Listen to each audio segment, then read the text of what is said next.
Palabra y Vida en las ondas de la Radio de la Virgen, de Radio María. Estamos en Cuaresma, estamos en la primera semana de Cuaresma y es viernes, el día más penitencial de la semana, un viernes 15 de marzo.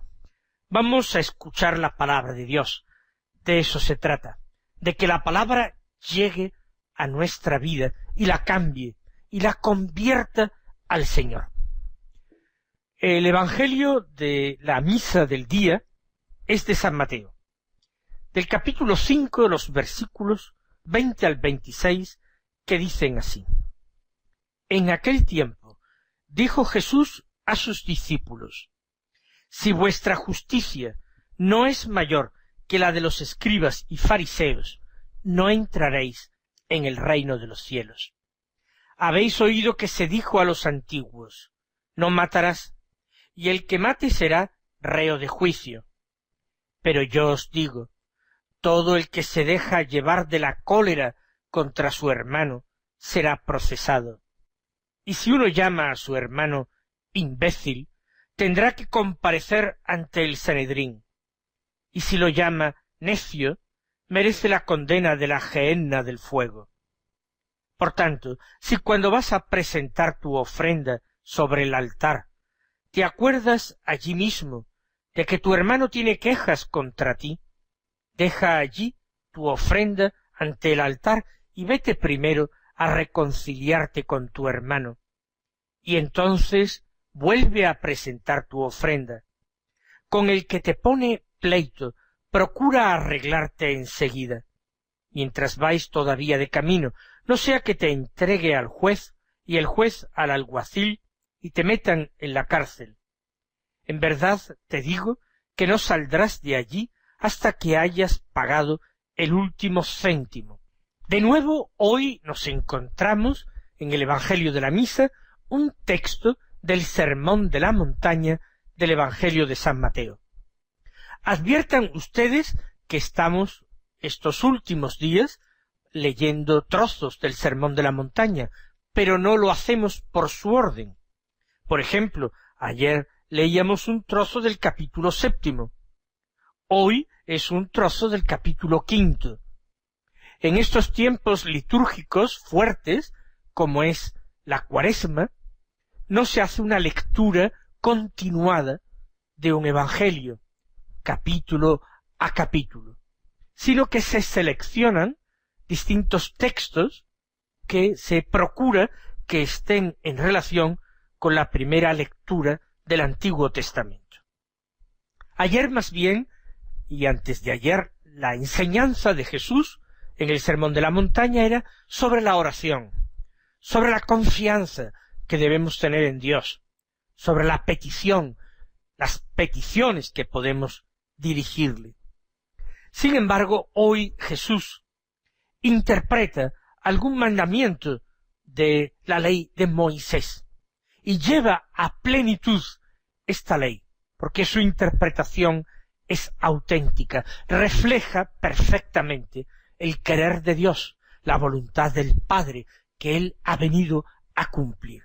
Por eso el texto que acabamos de proclamar comienza así: Si vuestra justicia no es mayor que la de los escribas y fariseos, no entraréis en el reino de los cielos. ¿A qué se refiere Jesús cuando habla de la justicia? Una justicia que puede ser mayor o menor.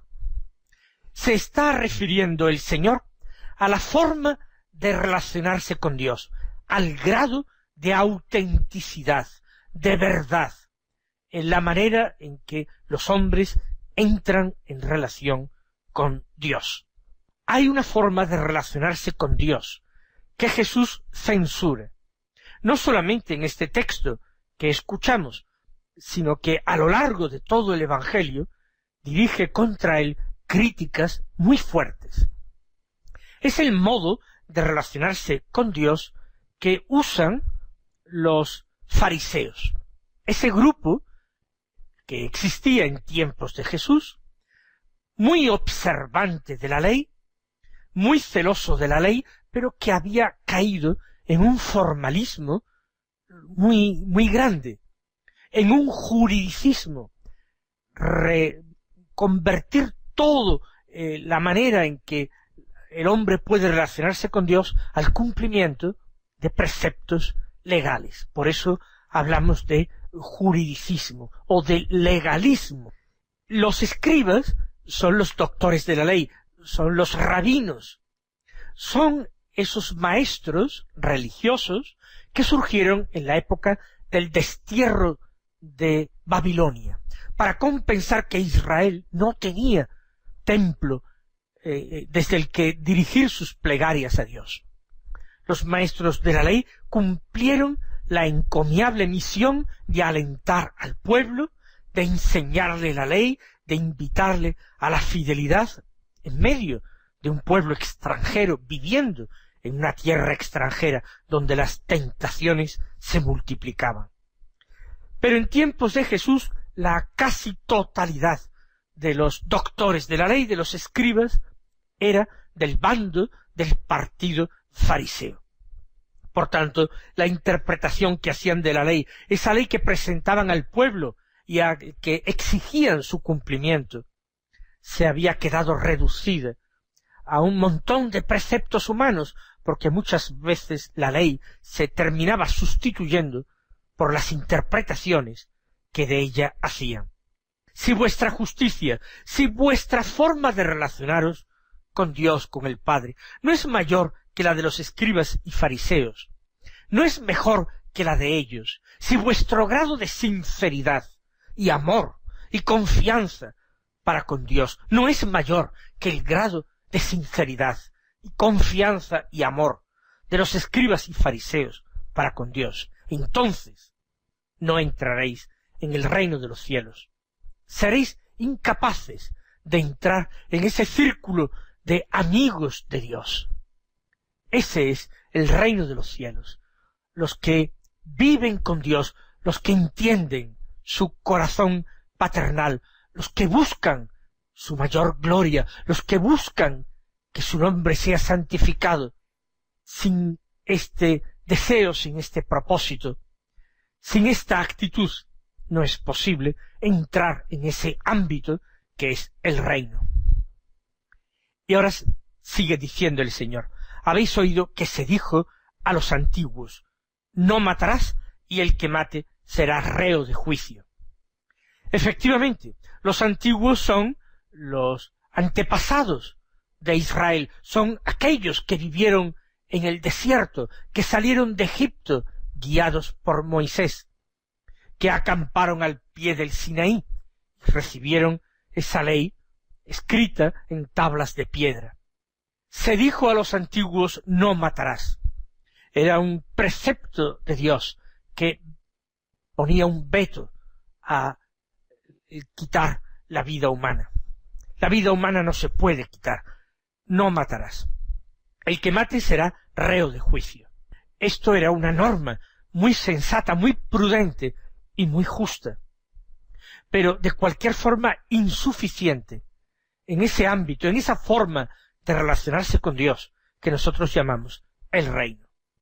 Por eso Jesús lleva a plenitud esta norma, le da su interpretación auténtica, revela el corazón de Dios y dice: pero yo os digo.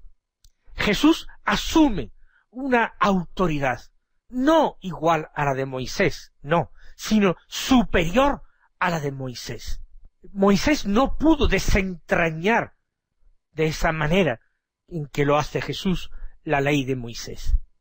Pero Jesús es el que ha bajado del cielo, el que estaba junto al Padre desde la creación del mundo.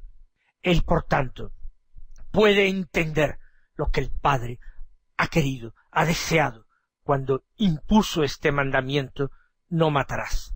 Jesús dice: todo el que se deja llevar de la cólera, de la ira contra su hermano, será procesado. Dios detesta la ira del hombre, que a veces se enciende como fuego y devora a su prójimo, y le hace daño, o, si no le hace daño, hasta matarlo, puede herirlo, perjudicarlo, aunque sólo sea no de una forma física, material, sino espiritual, con un daño moral. Una ira que lleva al otro a empequeñecerse, una ira que deja al otro temblando de miedo ante las amenazas de que es objeto, una ira que hace que el otro se sienta profundamente humillado, sin fuerzas para defenderse o protegerse de ella, el que se deja llevar por la cólera. La cólera es un sentimiento que a veces se enciende en uno, pero Dios nos ha dado, por una parte, razón para entenderlo, voluntad para controlarnos, y nos ha dado un corazón capaz de amor, capaz de docilidad y obediencia para con el Señor nuestro Dios. El que se deja llevar por la cólera será procesado, aunque no haya causado la muerte. Y si uno llama a su hermano imbécil, tendrá que comparecer ante el Sanedrín.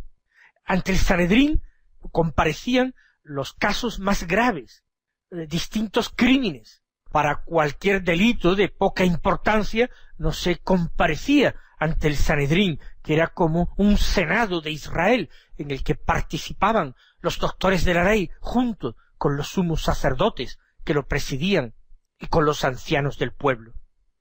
Pues quien insulta a su hermano, llamándolo imbécil, deberá comparecer, fíjese si esto es grave, ante el Sanedrín. Y si lo llama necio, dice Jesús, merece la condena de la gehenna del fuego. La gehenna del fuego es una imagen del infierno.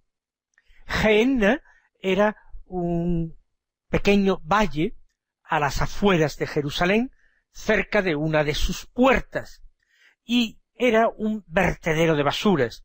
Allí se llevaban todos los desperdicios y las basuras y se quemaban de tal forma que había continuamente fuegos encendidos y la basura ardiendo en medio de podredumbre, de malos olores, humos, una imagen, como decimos, perfecta de la condenación del infierno.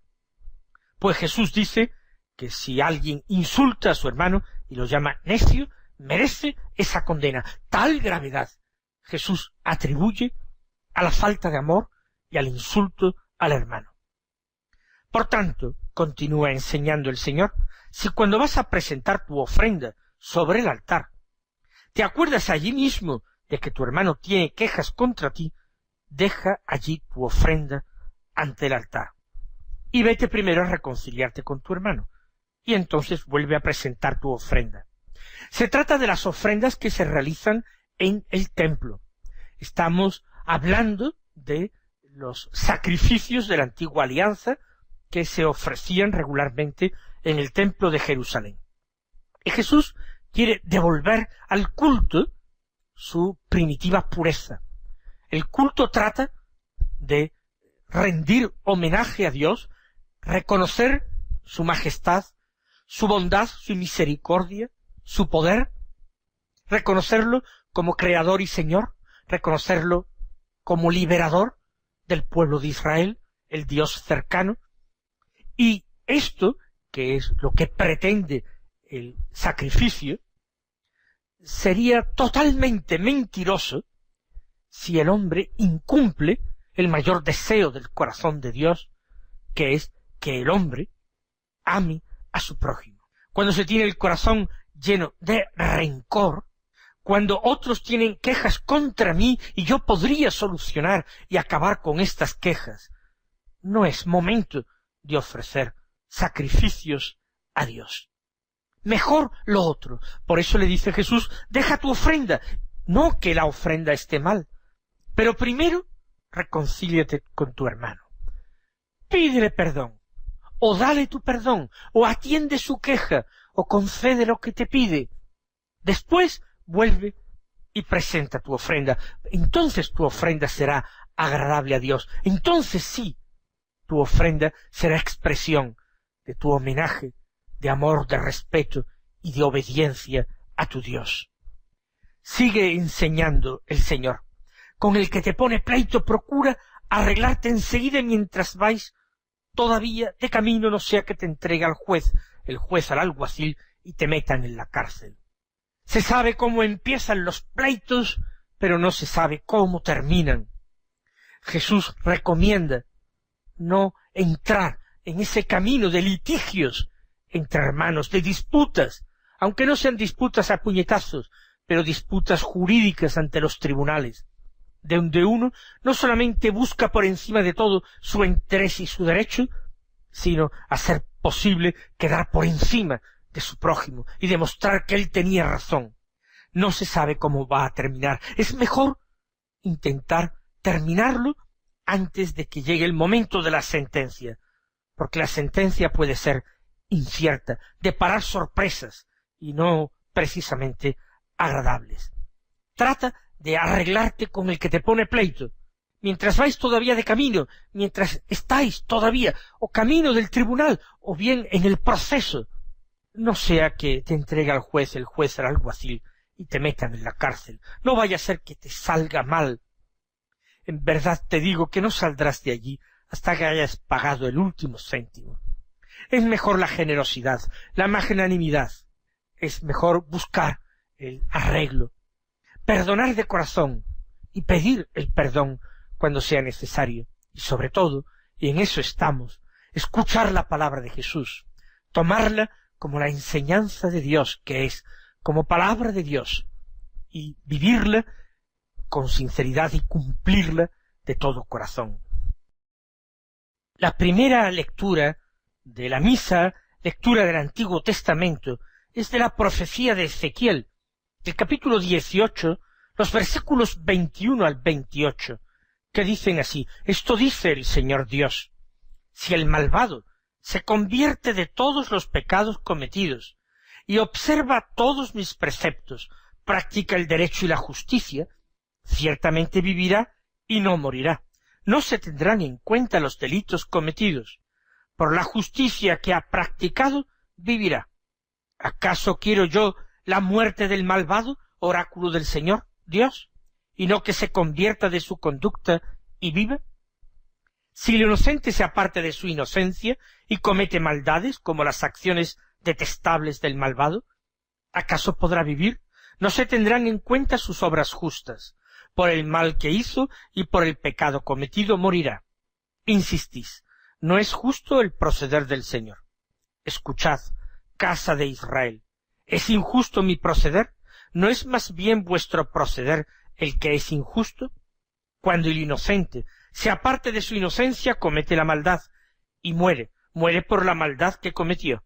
Y cuando el malvado se convierte de la maldad que hizo y practica el derecho y la justicia, él salva su propia vida. Si recapacita y se convierte de los delitos cometidos, ciertamente vivirá y no morirá. Estas palabras de Dios a través del profeta Ezequiel en el Antiguo Testamento son palabras que nos llenan a nosotros de consuelo y de esperanza. Porque en presencia de Dios todos somos pecadores, todos tenemos de qué arrepentirnos y de qué avergonzarnos. A todos nos gustaría reescribir uno o muchos capítulos en nuestra propia vida.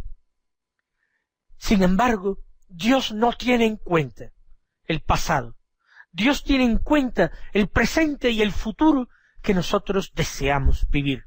Y la voluntad del Señor es una voluntad de salvación. Él no nos ha creado para la condena, no nos ha convertido en hijos de la cólera. Dios nos ha creado para la felicidad y para la vida. Y el mismo Dios reivindica esto, diciendo: ¿acaso quiero yo la muerte del malvado, oráculo del Señor Dios, y no que se convierta de su conducta y viva?